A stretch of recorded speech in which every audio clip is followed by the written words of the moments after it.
ibang balita, nakatakdang mag-alok ng pabuya ang DILG sa mga pagbibigay ng impormasyon para ma-aresto ang negosyanteng si Atong Ang na ipinaaresto kaugnay ng mga nawawalang sabongero.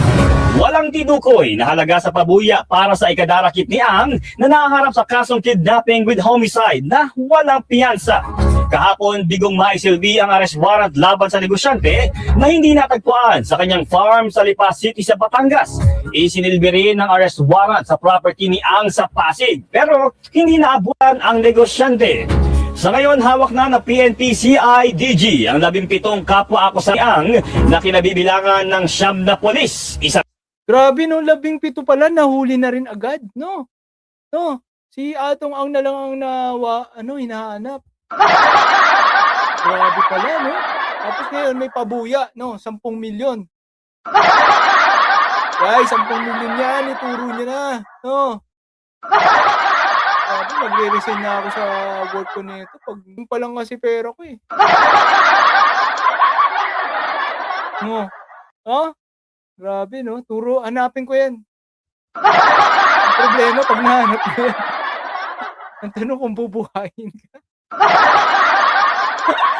No? Yari, no? Buti kung ano ka. Pero alam mo naman, yan po kinakatakutan ng lahat eh. Atong Ang yan eh. Diba? Ako nga, ayoko ito.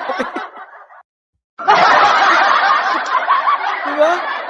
Wag daw muna siya hulihin. Bibitaw muna siya ng manok. No? Grabe, no? Hanggang huling sandali No? Sasabong pa rin. Grabe.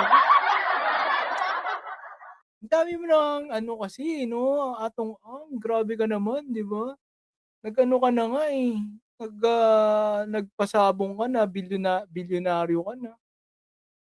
Kaso, galit na galit siya sa Mang Chochopi. Wala pa akong sinasabi na guilty siya, pero may mga video kasi siya dati na pinapakita niya yung galit niya talaga sa Mang Chochopi. Alam niyo po ba yun, yung Mang Chochopi? Yung parang, ikaw yung may hawak ng manok na yon. Pero ang ginagawa mo, tataya ka sa kabila.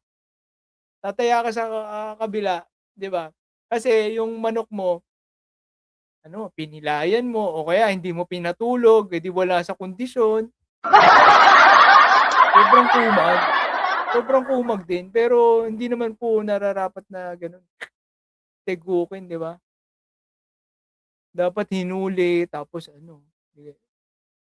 pinakulong, 'di ba? Dapat gano'n na lang.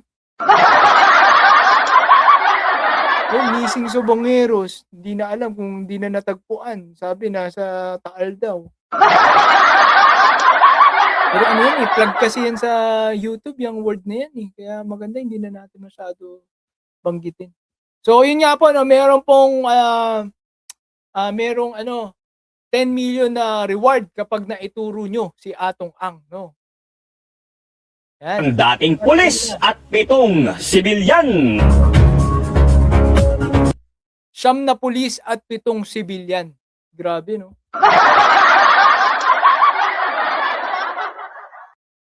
Iba talaga ngayong panahon ni Pangulong Bongbong Marcos. Basta ikaw ay nasasangkot sa mga ganyan, walang arbor-arbor dito. Sa panahon po ni Pangulong Duterte, ina-arbor yan si Atong Ang. Pero ngayon, kapag may ebidensya, yari, no?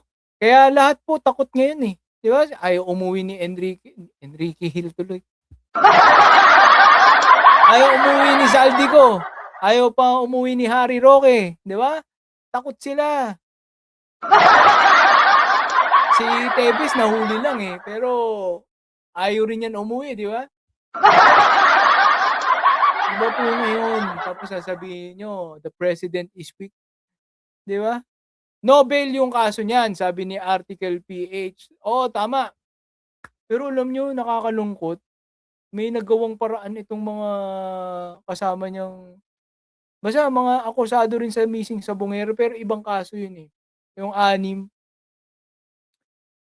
na nagawan nila ng paraan para maliit daw or mahina daw yung mga ebidensya kaya nakapagpiyansa sila. Ngayon, ito kay Atong Ang kaya, Masasabi kaya ng korte na mahina ang ebidensya para makapagpiyansa itong si Atong Ang, 'di ba? 'Pag malakas daw po ang ebidensya, 'yan hindi na. No, kasi ano 'yan, eh, non-bailable, eh. Kumbaga kumbaga habang nililitis ka, kung 10 taon man nililitis, umaandar yung kaso, 10 taon kang nakakulong. Ma-dismiss man, ma-guilty ka, eh, 'pag nag-guilty ka mas mahaba pa, 'di ba? Ang, yung, ah, 'yan, walang piyansa kay Ang, sabi ni Kyril. Alright, no, so ayun guys, no, yun po ang nakakalungkot diyan. Sa haba-haba ng prosesyon, eh, kulong pa rin. Eh, sana yung mga ano 'no, yung mga pamilya ng missing sa Bungero sana mabigyan ng hustisya kasi alam mo kung ikaw po, eh, gumawa ng kalokohan sa bansa po natin, dapat akseptin mo na ikaw ay makukulong, 'di ba, ililitis. Hindi puwedeng ano, iisipin mo, malaki akong tao, hindi ako makukulong dito. Pilipinas 'to, eh. Meron akong mga kilala ko si ano, kilala ko yung mga Duterte, eh. Dikit ko 'yan, hindi ako makukulong. Yan na po kasi yung kinagisnan natin dito sa bansa 'no. Sana mabago po 'yan. Dapat ang thinking ng mga tao 'pag gumawa sila ng kasalanan, nakapatay sila, dapat alam nila na sila ay makukulong. Hindi puwedeng, sino kaya puwede kausapin o sino kaya puwedeng ano, gawing fall guy, 'di ba, fall guy. Siya ang aamin para sa'kin, 'di ba? Kasi kung puro ganyan po tayo 'no, wala ang pag-asa ang Pilipinas, ganyan na lang pala. Ayan, hello Tato, 'yan, hello, shoutout po sa inyo 'no. At 'yan po 'no, marami po tayong tinakil, 'yan, Atong Ang, Kiko Barsaga, danyos na 110 million hinihingi ni Enrique Hill, Enrique Razon, 'di ba? Kasi ano pa, yung Davao City, 'di ba, hindi patunay na hindi sila marunong mamahala, 'di ba? Ano pa ba, yung, dami tayong tinakal ngayon sa mga kakapasok pa lang po 'no. Puwede kayong mag-team replay dito lang po 'yan sa Birahan PH, meron pa kasing magne-next live, eh. Kaya ayan, sa tingin ko hanggang dito na lamang po 'no. 'Yan, shoutout Tato, shoutout Aurelia, 'yan, mega mega shoutout Article PH, ayan, shoutout po sa inyo 'no. Shoutout po sa'yo Jordan, shoutout, 'yan, meron bang mga hindi nabati? 'Yan, Carla Le Jobasaw, 'yan, shoutout po sa'yo. 'Yan, Sara Maldita, 'yan, Sara Maldita, kaano-ano mo si Sara Saltik.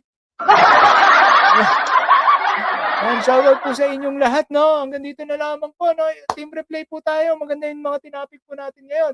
At, 'yan, gagawa po tayong separate video niyan 'no, po-post natin sa kung saan man, sa YouTube o sa ano, sa TikTok o sa Facebook 'no, para ma-update din sila.